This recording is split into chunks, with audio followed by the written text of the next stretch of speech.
Hello guys, फिर आपके सामने में उस्मानी सर हाजिर है एक नए और बहुत ही खूबसूरत प्रॉब्लम के साथ। आपके नीट स्पेशल सीरीज और वह स्टूडेंट्स जो स्पेशली क्लास 12th के लिए बोर्ड एग्जाम देने वाले हो, उसके लिए बहुत ही बेहतरीन सीरीज चल रहा है बच्चों। इनको आप 1 बाय 1 प्लेलिस्ट में जाकर के सारे वीडियोस को आप जरूर देखो।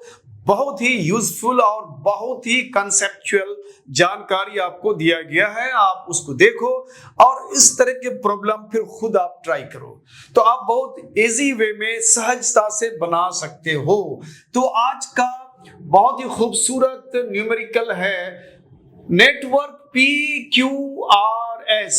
PQRS is made as under, यानी जो बनाया गया ये नेटवर्क का यह विवरण है। क्या दिया है? PQ has a battery of 4 volt, यानी P और Q के बीच एक 4 वोल्ट का बैटरी है एंड नेग्लिजिबल रेजिस्टेंस, इसका रेजिस्टेंस नेग्लिजिबल है। With positive terminal connected to P, positive terminal P से कनेक्टेड है, नेगेटिव Q से कनेक्टेड है।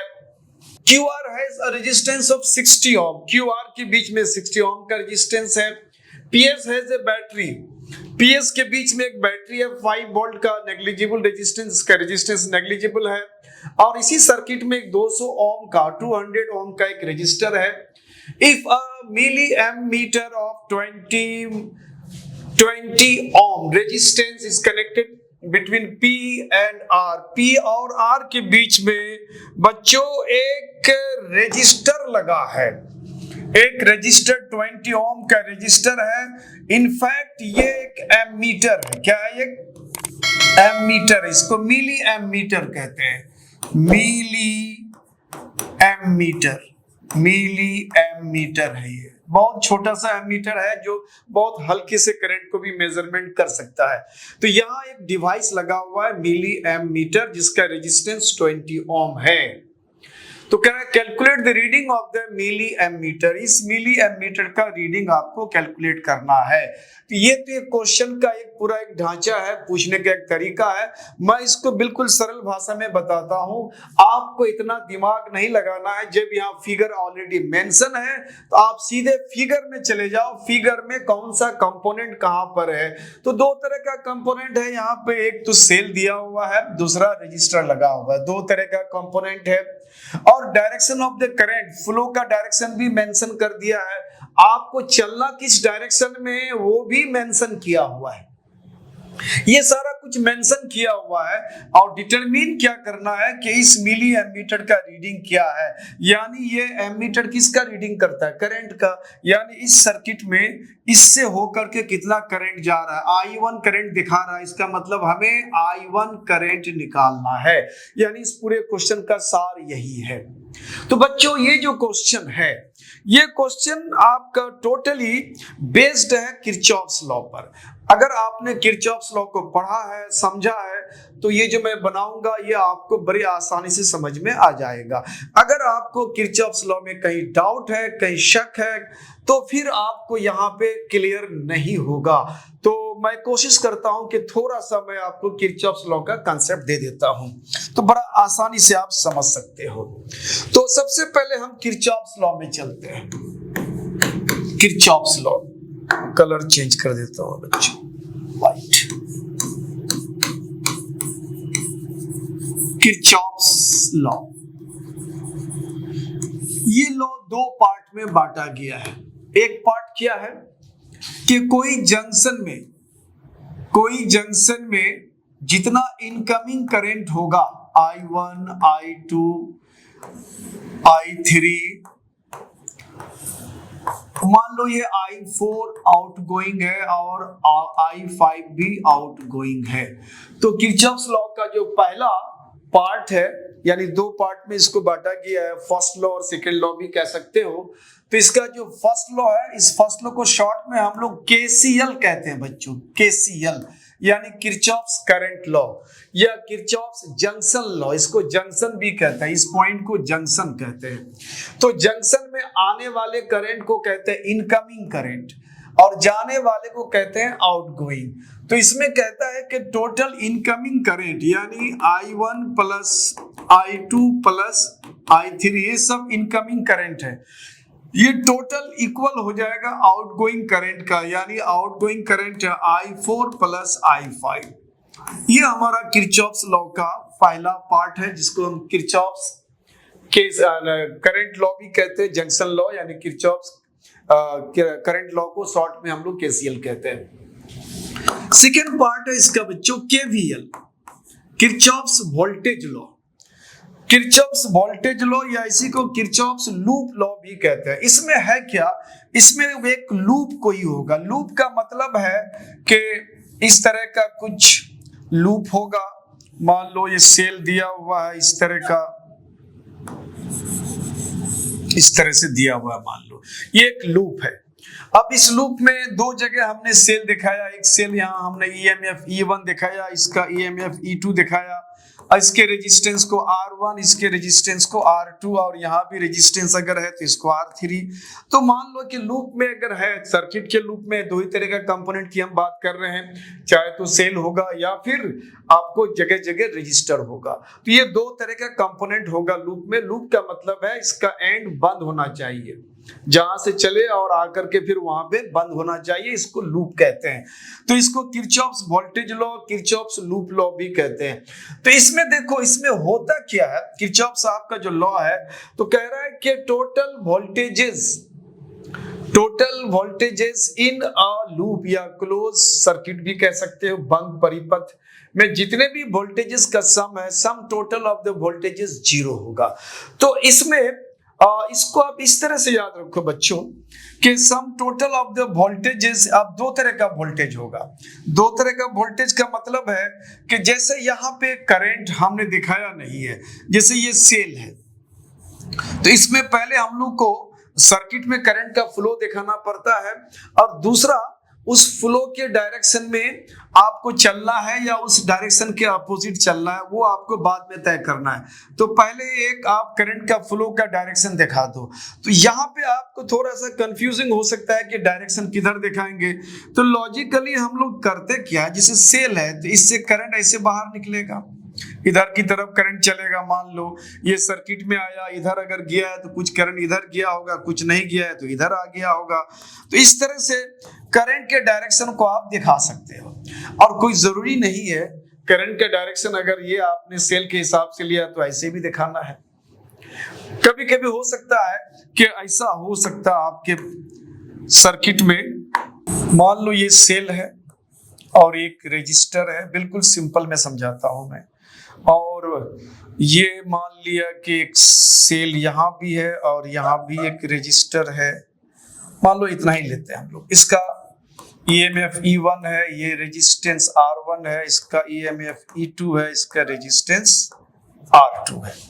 अब सवाल है कि करंट का फ्लो का डायरेक्शन किधर होगा। इस सेल के हिसाब से तो करंट का फ्लो इधर होना चाहिए ऐसे करते हुए, और इस सेल के हिसाब से करंट का फ्लो इधर होना चाहिए। तो अब यहाँ थोड़ा सा कंट्रोवर्सी हो जाता है कि अगर हम फ्लो ऑफ डायरेक्शन इधर लें या इधर लें, तो आप ऐसे केस में आप किसी भी डायरेक्शन को फॉलो कर लो, आपको जो माना है। आपको लगता है कि करंट का फ्लो का डायरेक्शन ये है तो आप यही मान लो, यही करंट का फ्लो का डायरेक्शन है, यही डायरेक्शन है। अब इसको मान लो, अगर आपने ये करंट का फ्लो का डायरेक्शन ये मान लिया, लेकिन अगर ये ऐसे होना चाहिए था, तो उस केस में अगर आपने गलत डायरेक्शन मान लिया है तो जब आप सॉल्व करोगे तो I का वैल्यू नेगेटिव में आएगा। करंट का वैल्यू नेगेटिव में अगर आ रहा है तो आप समझ लो कि जो डायरेक्शन आपने माना है ना वो गलत डायरेक्शन है, आपका डायरेक्शन उसका जस्ट अपोजिट होगा। तो वेरी सिंपल है, तो अपने मन से आप जो भी डायरेक्शन आपको मानना हो मान लो, उससे मैटर नहीं करता है, कोई फर्क नहीं पड़ता है कि कौन सा डायरेक्शन आपने लिया। आपका जो सॉल्यूशन के बाद जो रिजल्ट आएगा वो रिजल्ट बता देगा कि आपने जो डायरेक्शन माना था वो सही है, या पॉजिटिव अगर आया तो बोलो सही है, अगर नेगेटिव में करंट आ गया तो बोलो कि डायरेक्शन को अपोजिट कर देना है। तो वेरी सिंपल, उस पर हमको नहीं जाना है। अब मेन जो इसमें बात याद रखना है बच्चों कि हम कैसे याद रखें कि इनके वैल्यूज का, इनके वोल्टेजेस का सम कैसे निकालेंगे।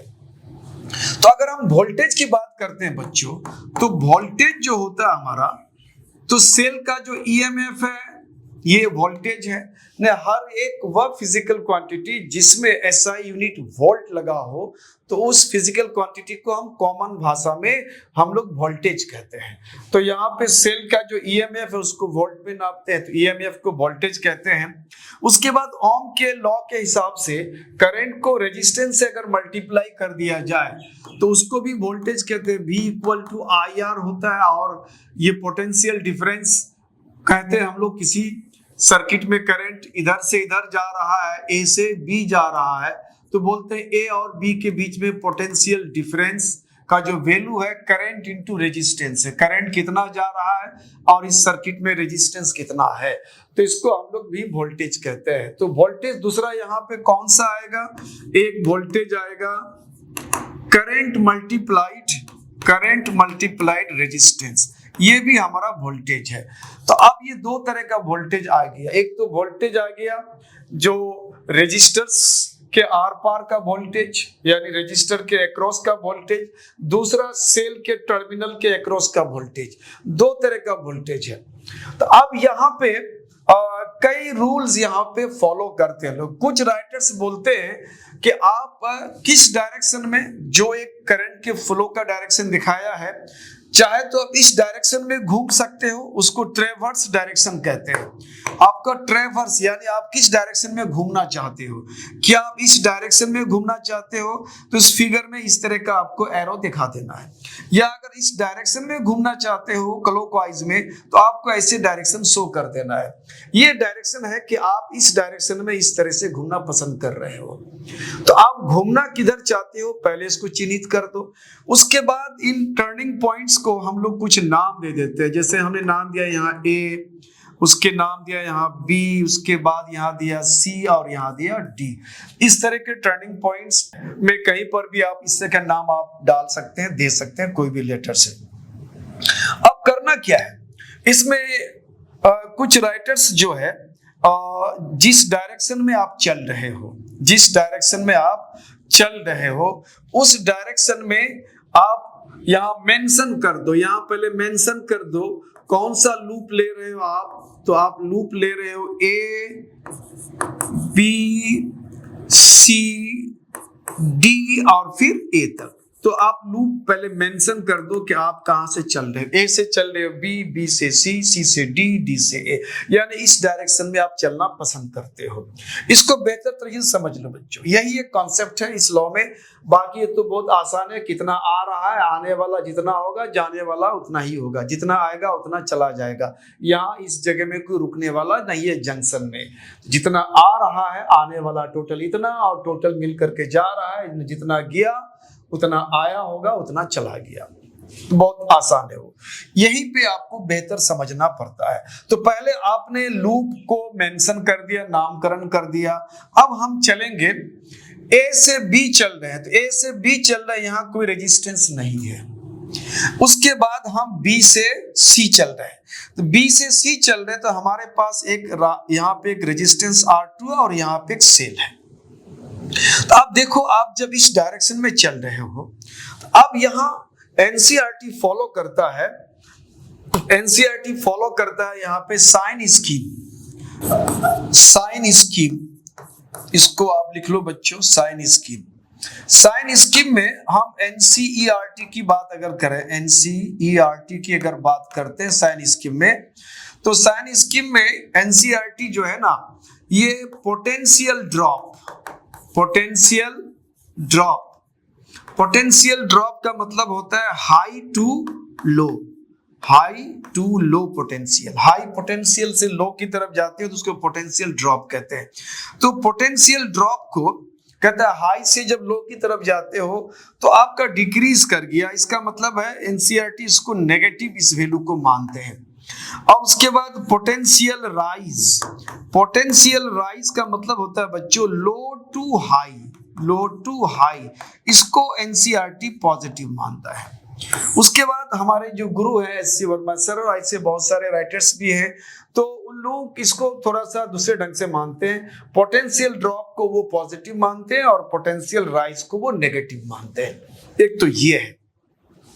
अब होता क्या है कि जहां पे आप इस तरह की कंट्रोवर्सी आप देख लेते हैं, आप एग्जाम में हो सकता है कि कभी कभी आपको आप ये पोटेंशियल राइज पोटेंशियल ड्रॉप ये समझ में नहीं आए कैलकुलेट करने के लिए, वहां आप मिस कर दो कि अगर नेगेटिव है, किसी ने कहा कि ये पॉजिटिव है, तो ये भी एक कंट्रोवर्सी है। तो ये सारी बातें अगर आप बहुत सारी किताबों का स्टडी कर लिया तो ये काफी मिक्सचर बन जाता है, जिसकी वजह कर आप बहुत कंफ्यूजन फील कर सकते हो। वहां पे आप गलत कर बैठोगे, कहीं पे आप नेगेटिव मान लोगे, कहीं पॉजिटिव मान लोगे, क्योंकि कोई एक ही स्कीम को फॉलो करना है, चाहे तो एनसीईआरटी का स्कीम को फॉलो करो और बाकी और भी अच्छे अच्छे राइटर्स से जो इनके स्कीम है जस्ट इसको रिवर्स कर दिया, इसको पॉजिटिव इसको नेगेटिव मानते हैं। तो यहाँ पे आपको बहुत कंफ्यूजिंग हो जाएगा और बहुत दिक्कत हो जाएगी। तो उस केस में मेरा ये एक सजेशन ये है बच्चों कि आप इस चीज को, चूंकि अबे एक्चुअली आपको न्यूमेरिकल्स को सॉल्व करना है, तो सॉल्व करना है तो बेसिकली आपका कॉन्सेप्ट यहाँ ये होना चाहिए कि न्यूमेरिकल प्रॉपर वे में आप सॉल्व कर लो और दोनों ही स्कीम आपका सही है, जिस स्कीम को फॉलो करो। तो हम इन दोनों स्कीम को दिमाग में रखते हुए हम इसको ऐसे फॉलो करें तो ज्यादा बेहतर है। कैसे? तो पहले हम क्या करें, सम ऑफ वोल्टेजेस ऐसे निकालें। मैं इसके एनबी में कर देता हूं, सम ऑफ वोल्टेजेस, वोल्टेजेस किसके? तो यहां लिखो अक्रॉस रेजिस्टर्स, ये बराबर हो जाएगा सम ऑफ ईएमएफ। जितने भी बैटरीज हैं, सेल लगा हुआ है, उन सब के ईएमएफ के सम के बराबर हो जाएगा sum of voltages across register. अब इसमें आपको ज्यादा माथापेची करने की जरूरत नहीं है, बस ये सिंपल सा फंडा आप याद रख लो। अब आप याद रखने के लिए आप करना क्या है, अब रजिस्टर है, मान लो ये रजिस्टर यहाँ लगा हुआ है R और यहाँ करंट I जा रहा है, तो इसके अक्रॉस जो वोल्टेज होगा यहाँ पे वोल्टेज I इंटू R, ये पॉजिटिव कर दो। अगर आप इधर ट्रेवर्स करते हो तो, अगर इधर की तरफ ये रजिस्टर R है, करंट या I है, लेकिन उल्टी दिशा में आप चल रहे हो, तो यहाँ पे वोल्टेज का वैल्यू आपको नेगेटिव कर देना है। ये जो कॉन्सेप्ट मैं बता रहा हूँ इसके हिसाब से, यानी करंट और रेजिस्टेंस जिधर की तरफ है उधर ही चल रहे, तो वोल्टेज का वैल्यू यहाँ पॉजिटिव रख देना है। करंट जिधर जा रहा है, करंट और रेजिस्टेंस का प्रोडक्ट वोल्टेज, लेकिन आप उल्टी दिशा में चल रहे तो यहाँ माइनस कर देना है। एक तो ये याद रखना है। दूसरी बात ये है बच्चों, बहुत मेरे ख्याल से ये बहुत आसान होगा, आपको हाई लो ये सब करने की आप जरूरत नहीं पड़ेगी, बहुत आसानी से आप इसको आप समझ सकते हो। दूसरा सेल के बारे में, मान लो ये सेल है, तो ये सेल है, तो सेल में करंट जनरली इधर की तरफ निकलता है, इधर की तरफ निकलता है करंट, इधर की तरफ। मान लो करंट का डायरेक्शन ये शो कर रहे हैं, ये करंट का डायरेक्शन है और आप इसी डायरेक्शन में आप चल रहे हो, इसी डायरेक्शन में आप चल रहे हो। तो आप इसी डायरेक्शन में अगर चल रहे हो तो यहाँ ईएमएफ ई है, करंट के डायरेक्शन में चल रहे हो, तो अब यहाँ जो वोल्टेज होगा, यहाँ जो वोल्टेज होगा बच्चों, जिधर की तरफ करंट का डायरेक्शन है उधर ही आप चल रहे हो, तो यहाँ जो वोल्टेज हो जाएगा आप, ये वोल्टेज हो जाएगा पॉजिटिव, यानी यहाँ जो ईएमएफ होगा वो पॉजिटिव होगा। लेकिन अगर आपने ईएमएफ है और करंट इधर जा रहा है, लेकिन आप ट्रेवर्स उल्टी दिशा में कर रहे हो, तो यहाँ पे जो वोल्टेज हो जाएगा बच्चों, ये हो जाएगा आपको नेगेटिव। ये कॉन्सेप्ट भी आपको मेरे ख्याल से आपको याद रखना चाहिए और बहुत आसान कॉन्सेप्ट है, और ये विजुअली लगता भी है कि दिमाग इसको एडजस्ट भी कर रहा है कि नहीं ये जो हम मान रहे हैं ये सही मान रहे हैं। तो इसी को फॉलो करते हुए हम लोग यहाँ पे इसको बैठाने की कोशिश करते हैं। तो अब इस हिसाब से अगर हम इस लूप की बात करें, ए से बी चल रहे हैं बच्चों, नहीं है हमारे पास कोई रेजिस्टेंस, बी से जब इधर चला, तो अब यहाँ पे देख रहे हैं कि बी से जब ए चलेंगे तो रेजिस्टेंस हमारा R2 है, तो यहाँ पे करंट मल्टीप्लाइड रेजिस्टेंस यानी IR2 हो गया। ये जो हमारा ईएमएफ है सेल का, ये बाद में करेंगे, यानी यहाँ हमने कहा क्या है, सम ऑफ वोल्टेजेस, ये बात याद रखो, वोल्टेजेस किसके, अक्रॉस रेजिस्टर। पहले रेजिस्टर के अक्रॉस का निकाल लो सब रेजिस्टर्स, उसके बाद यहाँ सम ऑफ ईएमएफ बाद में करना है, उस पार करना है। तो यहाँ पे हम लोग सम ऑफ वोल्टेजेस अक्रॉस रजिस्टर करते हैं, तो अक्रॉस रजिस्टर इसी डायरेक्शन में चल रहे हैं, फ्लो भी इधर ही है, तो ये पॉजिटिव ले लिया, इसको अभी नहीं लेना है। आगे चलते हैं, इस बीच में, इसमें डी से इधर की तरफ चलते हैं, यहाँ इस बीच में कहीं नहीं है रजिस्टर, यहाँ भी resistor I R R R two हो गया बच्चों, और करंट हमने यही दिखाया है, यही पूरे सर्किट में करंट आई चल रहा है। तो यहाँ भी रेजिस्टेंस के डायरेक्शन में ही, फ्लो के डायरेक्शन में आप ट्रेवर्स कर रहे हो, तो इसको भी हम पॉजिटिव मानेंगे, ये लिखेंगे आई आर वन, और ये इक्वल टू हो जाएगा सम ऑफ द ईएमएफ। ये बहुत आसान कॉन्सेप्ट है, इसमें आपको ज्यादा दिक्कत नहीं होगी। तो सम ऑफ ईएमएफ, देखो यहाँ पे इसका ईएमएफ का डायरेक्शन इधर की तरफ होता है, जैसे इधर की तरफ, तो इधर की तरफ ये जो वोल्टेज है, वोल्टेज के डायरेक्शन में करंट है, और उधर डायरेक्शन में आप चल रहे हो, तो ये आपका पॉजिटिव ईएमएफ हो गया, तो ईएमएफ यहाँ पॉजिटिव हो गया। अब इस सेल के ईएमएफ इधर से इधर की तरफ अगर आप दिखाते तो ये पॉजिटिव होता, लेकिन हमने डायरेक्शन ऑफ करंट को उल्टा दिखा दिया ईएमएफ का, तो यानी यहाँ ईएमएफ का वैल्यू जो होगा बच्चों ये नेगेटिव होगा। ये आपको याद रखना है, सेल के डायरेक्शन जो है ईएमएफ का डायरेक्शन यानी पॉजिटिव डायरेक्शन माना जाएगा जब ये नेगेटिव टर्मिनल से पॉजिटिव की तरफ करंट का फ्लो आप दिखा रहे हो, और अगर पॉजिटिव से नेगेटिव की तरफ दिखा रहे हो तो ईएमएफ को यहाँ नेगेटिव कर देना है, बस सिंपल फंडा है। तो ये आपका किरचॉफ्स लॉ में केवीएल को यूज करने का तरीका मैंने बता दिया, और इसके बाद कुछ इक्वेशन वगैरह आता है तो आराम से इसको आप सॉल्व कर सकते हो, कोई दिक्कत नहीं होगा। आई थिंक ये कॉन्सेप्ट आप समझ गए होंगे, तो इसको याद रखो। बाकी पोटेंशियल ड्रॉप, पोटेंशियल राइज, ये नेगेटिव वो पॉजिटिव, यहाँ पे आपको बहुत कंफ्यूजन हो जाएगा, तो आई थिंक ये ज्यादा प्रॉपर है, आप इसको ज्यादा समझ सकते हो। तो मैं आता हूं उस सब में। अब इस सब में हमें ये पूरा सर्किट दिखा दिया गया, इस सर्किट में हमें ये I1 करंट पता करना है। पता है कि ये जो 20 ओम का एक डिवाइस है जिसको मिली एमीटर कहते हैं, कहता है यहाँ रीडिंग क्या बताएगा, इनडायरेक्ट वे में कहता है कि ये I1 करंट कितना होगा। तो यहाँ आपको कुछ नहीं करना है, सारा कुछ मेंशन किया हुआ है, करंट का फ्लो का डायरेक्शन भी मेंशन किया हुआ है, उसके बाद आपको किस डायरेक्शन में ट्रेवर्स करना है वो भी मेंशन किया हुआ है। सिंपली आपको इक्वेशन बना करके इसको सॉल्व कर लेना है, तो बहुत आसानी से इसको आप सॉल्व कर सकते हो। तो हम लोग इसको कोशिश करते हैं कि इसको सॉल्व करें। तो सॉल्यूशन में अब कुछ नहीं रखा है बच्चों, बहुत आसानी से सॉल्व कर सकते हो आप। जो है आपको I1 करंट निकालना है। अब सर्किट को देख लो, सर्किट में पहले ये ट्रेवर्स करना है, तो हम चलते हैं P2S, यहाँ लूप मेंशन कर देते हैं, यहाँ लूप मेंशन करते हैं, लिखते हैं लूप कौन सा ले रहे हो, इन लूप P2S यानी PS, S से R और R से फिर P। चलो ये लूप हमने लिया, अब इस लूप में चलो, बहुत आसान है।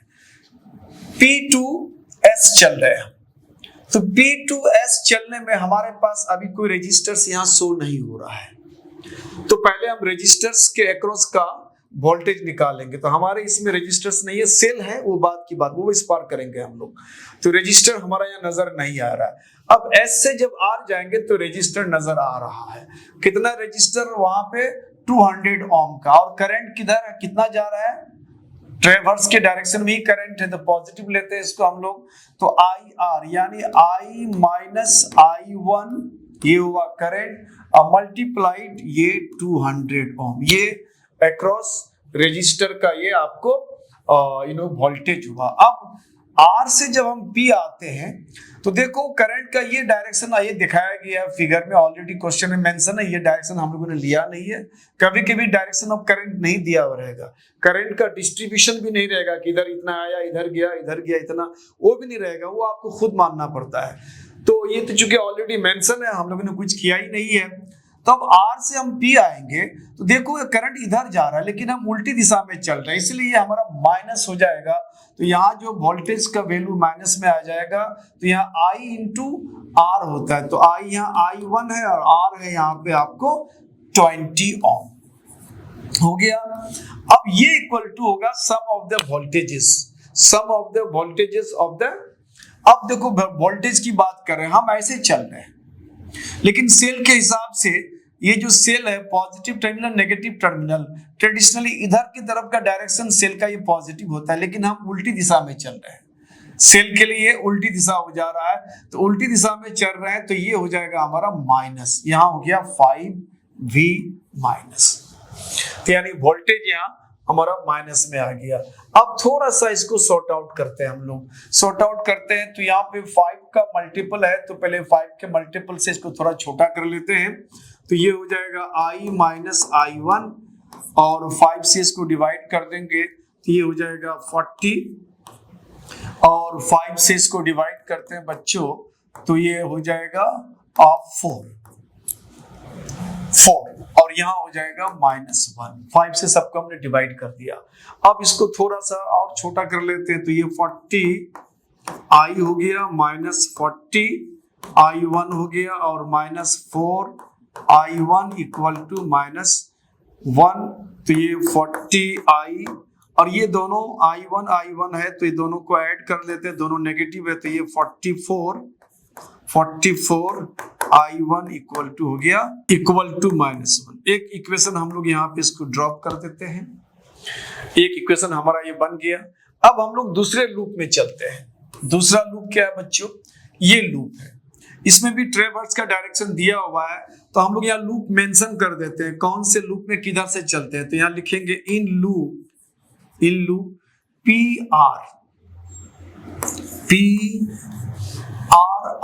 Q, और फिर Q से P, जहां से चलना है वहां आपको पहुंच जाना, तब ये लूप कंप्लीट होता है। इन लूप दिस, अब देखो जैसे जैसे लूप में मेंशन किए हो P से R चलो, तो आप ट्रेवर्स का यही डायरेक्शन लिए हो, इसलिए हमने वही डायरेक्शन लिया। ये बता रहा है आपको किस डायरेक्शन में आप चल रहे हो, P से R चल रहे हो, R से Q, Q से, ये डायरेक्शन है आपके चलने का। तो P से R चलने में वोल्टेज है अक्रॉस रजिस्टर, यहाँ करंट है I1 और रेजिस्टेंस है 20 ओम, एक ये हो गया। इस डायरेक्शन में यहाँ पे चल रहे, यहाँ भी एक रेजिस्टेंस है 60 का, तो ये हो जाएगा 60 इंटू I या I इंटू 60 जो करो, करंट को वोल्टेज से रेजिस्टेंस से मल्टीप्लाई कर देंगे, वोल्टेज हो जाता है, करंट को रेजिस्टेंस से मल्टीप्लाई कर दिया, वोल्टेज हो गया। ये इक्वल टू, अब यहाँ से यहाँ के बीच में कोई रेजिस्टेंस नहीं है, तो रेजिस्टेंस का काम खत्म हो गया। अब बराबर हो जाएगा sum of the EMF of the cell. अब सेल का ईएमएफ देखो, यहाँ से इधर की तरफ हम ट्रेवर्स करते हैं, और ये नेगेटिव से पॉजिटिव टर्मिनल की तरफ, इसका यानी वैल्यू पॉजिटिव आप शो कर रहे हो, तो ये पॉजिटिव हो गया। अब यहाँ पे 4 के मल्टीपल से 4 से इसको डिवाइड कर दें बच्चों, तो 4 से इसको डिवाइड कर देंगे तो ये हो जाएगा 4 5 जा 20, यानी 5I1, और ये हो जाएगा 15 4 जा 60, तो ये हो जाएगा 15I इक्वल टू 1 हो गया। तो ये इक्वेशन आपको 2 हो गया। अब इक्वेशन 1 और इक्वेशन 2 को हमें सॉल्व कर लेना है, तो सॉल्व कर लेंगे तो हमें वैल्यू मिल जाएगा, I1 का वैल्यू हम आराम से सॉल्व करके निकाल सकते हैं। तो ये काम आप खुद कर सकते हो बच्चों, तो आप थोड़ा सा इसको पॉज करके आराम से इसको सॉल्व कर लो। तो बच्चे इसको आपने पॉज करके इसको सॉल्व कर लिया होगा। बहुत बच्चे कभी कभी कमेंट करते हैं कि सर इसको आप सॉल्व भी कर दीजिए, तो ये क्लास स्टैंडर्ड 8 7 के स्टैंडर्ड का इक्वेशन होता है, लीनियर इक्वेशन जिसको कहते हैं, इसको आपने सॉल्व करा है स्कूल में। जैसे मान लो यहाँ पे 2x है प्लस 3y इक्वल टू मान लो 10 है, और x minus 4y equal to मान लो 15 है, कुछ भी इस तरह से। तो इस तरह से हमें x और y को सॉल्व करना रहता है। तो कैंसिलेशन से हम लोग क्या करते हैं, एलिमिनेट करते हैं, किसी एक को x या y को एलिमिनेट करते हैं, उनके कोफिशिएंट को इक्वल करके। अगर सेम साइन है साइन चेंज करते हैं, अगर अपोजिट साइन है ऐड करेंगे तो 0 हो जाएगा। तो इस तरह का कॉन्सेप्ट आपको दिया गया है बच्चे क्लास में, आपने वहां किया होगा, उसी से आपको यहाँ कर सकते हैं। फिर भी आपको अगर थोड़ा कंफ्यूजिंग है तो मैं थोड़ा सा बता देता हूँ। अगर आपने किया है और आपको कंफ्यूज हो रहा है कि यहाँ थोड़ा आपको कम्बरसम लग रहा है, टीडियस लग रहा है, तो मैं थोड़ा सा आपको बता देता हूँ, आप इसको आराम से सॉल्व कर सकते हो। तो देखो बेसिकली हमें निकालना क्या है, कि जो 20 एम्पियर का यहाँ पे मिली एमीटर लगा हुआ है, ये कितना रीडिंग दे रहा है, यानी I1 करंट कितना है, इसका मतलब यही होता है। I1 हमें सॉल्व करना है, तो ध्यान में रखना है कि हमें I1 सॉल्व करना है। This has to be found out, ये सॉल्व करना है, तो ये हमें कैंसिल नहीं करना है। अब इन दोनों को सॉल्व ऐसा करो कि ये हमारा ये वैल्यू हमारा कैंसिल हो जाए।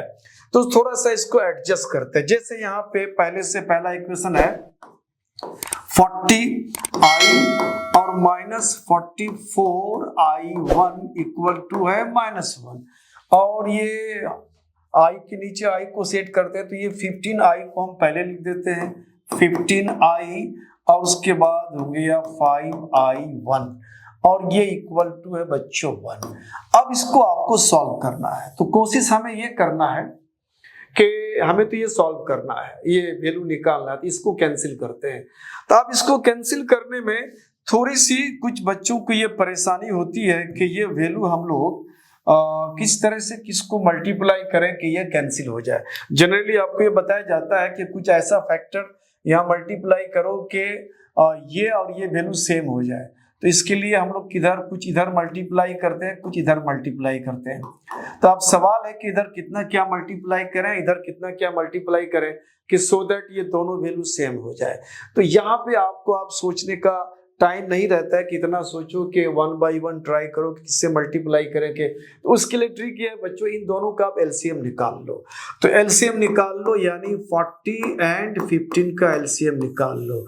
तो 5 का मल्टीपल है 8 टाइम्स चलेगा, और ये 3 टाइम्स चलेगा, और नहीं चलने वाला है तो ये हो जाएगा कितना आपको 8 4 5 जा 40, 43 जा 120, यानी आपको ये दोनों 120 बनाना है। आपको समझ में आ गया 120 बनाना है, तो 40 को 120 बनाने के लिए तो ये हो गया 40, 8 5 जा 40, यानी 3 से मल्टीप्लाई करना होगा, तो इसको हम 3 से मल्टीप्लाई कर देते हैं। तो ये ऑलरेडी 15 है, 5 3 जा 15, इसका मतलब इसको हमें 8 से मल्टीप्लाई करना पड़ेगा। तो आपको यहाँ सोचने का जरूरत नहीं है, अब आराम से आप इसको आराम से अब ये वैल्यू बैठा करके कर सकती हो। तो अब देखो ये आपका कैंसिल हो जाएगा, ये 120 यहाँ भी हो जाएगा, 120 यहाँ भी हो जाएगा, लेकिन चूंकि दोनों का साइन पॉजिटिव है तो हमें साइन चेंज करना होगा। ये माइनस किया, अगर एक का साइन चेंज किया तो इस रो में सबका साइन चेंज करना होगा। ये प्लस है तो ये भी माइनस होगा, ये प्लस है तो ये भी माइनस होगा। तो अब आपका ये जो वैल्यू है ये आपका कैंसिल हो गया। अब ये दोनों यहाँ पे माइनस ये भी है, माइनस ये भी है, तो ये ऐड हो जाएगा। कैसे ऐड करना है, तो ये आप देखो बच्चों, ये 44 है और यह 5 नहीं है, ये 8 से मल्टीप्लाई हो रहा है, 8 5 या 40, तो ये इस तरह का है, तो ये हो जाएगा 84, तो ये हो जाएगा -84i1, और इधर की तरफ हो जाएगा -3 और ये -8, तो ये -3 1 से मल्टीप्लाई 3 -3 हो जाएगा, 8 1 से मल्टीप्लाई 8 हो जाएगा तो -8, और 8 3 कितना हो जाएगा बच्चों, तो ये 11 -11, तो ये -11 हो गया, माइनस कैंसिल हो गया, तो ये I1 हो जाएगा 11/84, यानी उस एमीटर का जो रीडिंग है बच्चों ये 11/84 आपका एम्पियर है। तो आप फिर इसको पॉज करके आराम से लिख लो। तो बच्चों आपने उसको सॉल्व कर लिया होगा। सॉल्यूशन बहुत इजी है बच्चों, क्योंकि आप क्लास 8 9 में आपने इस तरह का सॉल्यूशन ऑफ लीनियर इक्वेशन किया होगा। जैसे मान लो यहाँ पे इस तरह का सॉल्यूशन आपको मैं याद दिला देता हूँ, 2x + 3y = 15, x - 4y = 9, कुछ भी इस तरह का आपको सॉल्व करना रहता है कि लिखता है कि find the value of x and y। तो हम लोग क्या करते हैं, किसी एक को एलिमिनेट करते हैं, यानी किसी x या y को एलिमिनेट करते हैं। तो उसके लिए हम लोग क्या करते हैं, उनके कोफिशिएंट को इक्वल करते हैं, और इक्वल अगर नहीं तो इधर कुछ मल्टीप्लाई करके पूरे इस इक्वेशन को कोफिशिएंट जब इक्वल हो जाता है तो फिर अगर साइन सेम है तो किसी नीचे वाले का साइन चेंज करके उसको कैंसिल कर देते हैं। अगर ऑलरेडी साइन डिफरेंट, एक पॉजिटिव एक जैसे एक पॉजिटिव या नेगेटिव, और दोनों का कोफिशिएंट अगर सेम हो जाता है तो डायरेक्ट ये कैंसिल हो जाता है। तो बाकी जो है इसको ऐड करके आराम से आप निकाल सकते हो, निकालते भी हो, और ये आपने किया है, बहुत ज्यादा किया है, आप क्लास स्टैंडर्ड 8 9 तक ये सब काम बहुत किया आप। तो आप उस तरीके से इसको सॉल्व करके आराम से कर सकते हो। कुछ स्टूडेंट कहना है कि नहीं सर आप थोड़ा सा आप सॉल्व करके ही बता दो। कभी कभी स्टूडेंट को ये दिक्कत होती है ये सोचने लगता है कि कोफिशिएंट इक्वल नहीं है, आई को कैंसिल करें, I1 को कैंसिल करें, और कैंसिल करने के लिए उनके कोफिशिएंट को बराबर करने के लिए किस किस से मल्टीप्लाई करें। तो ये सब प्रोसेस में होता है क्या, कभी कभी बच्चे टाइम को मैंने कि इसमें कंज्यूम कर जाते हैं। तो टाइम आपको कंज्यूम नहीं करना, एग्जाम में टाइम बहुत वैल्यूएबल होता है, आपका टाइम का बहुत ज्यादा कीमत होता है, टाइम ही आपको अप एंड डाउन कर सकता है। तो इसीलिए मैं थोड़ा सा आपको ट्रिक बता देता हूं। हमें करना क्या बच्चों, इस मिली एम मीटर यानी इसका रीडिंग बताना, यानी I1 करंट निकालना है। तो हम लोग करेंगे क्या, हम लोग करते ये है बच्चों कि ये I1 को हम इलिमिनेट नहीं करते हैं, हम I को इलिमिनेट करेंगे। इसको अगर इलिमिनेट कर देंगे तो हमको I1 आराम से मिल जाएगा। तो अब सवाल है कि आप इसको कैसे इलिमिनेट करोगे। तो ये इलिमिनेट करने के लिए दोनों का कोफिशिएंट सेम होना चाहिए और एक पॉजिटिव एक नेगेटिव होना चाहिए। तो ऐसा कुछ नहीं है, तो नेगेटिव पॉजिटिव तो साइन चेंज करके हम लोग कर लेंगे। रही बात इसको इलिमिनेट करने के लिए, कोफिशिएंट इक्वल करने के लिए, तो कोफिशिएंट इक्वल करने के लिए हम लोग करेंगे क्या कि कुछ यहाँ पे मल्टीप्लाई करते हैं हम लोग, और कुछ यहाँ पे कुछ ऐसे नंबर से मल्टीप्लाई करते हैं कि जिससे ये कोफिशिएंट इक्वल हो जाए। तो अब आपको यहाँ समझ में नहीं आएगा कि कौन सा फिगर से मल्टीप्लाई किया जाए इनको और कौन से फिगर से इसको, सो दैट के दोनों इक्वल हो जाए। तो उसका तरीका ये है बच्चों, पहले इन दोनों का आप एलसीएम निकाल लो। तो ये 15 और 40 का एलसीएम निकाल लो। 5 का मल्टीपल है 5 3 जा 5 8 जा, तो ये हो जाएगा आपको 5 8 जा 40 3 जा 120, यानी ये 120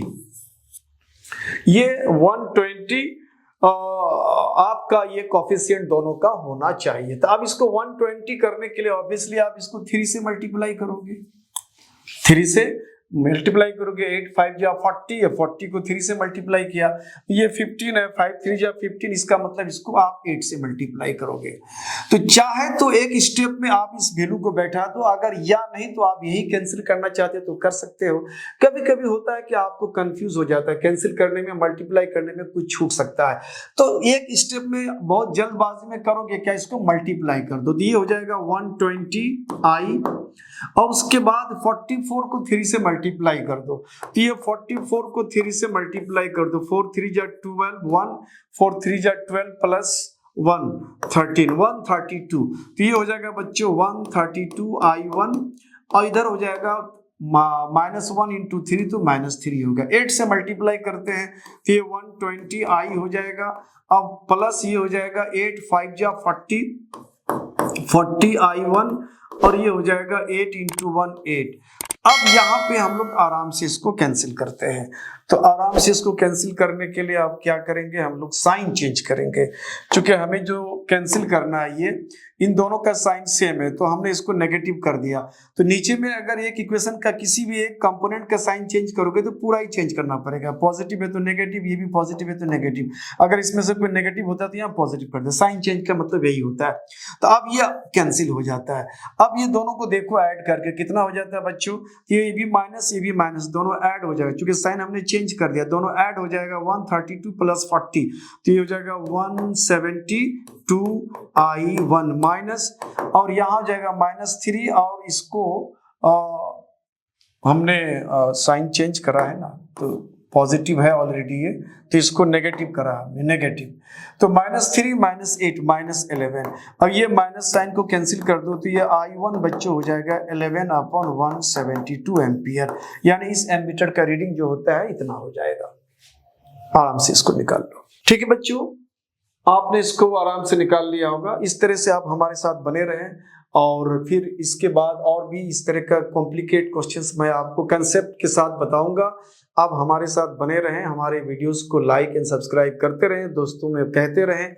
जितना आपका सपोर्ट होगा बच्चों, मैं उतना ही आपके लिए हौसला पूर्वक आपके लिए अच्छा से अच्छा असाइनमेंट आपके लिए लेके आऊँगा।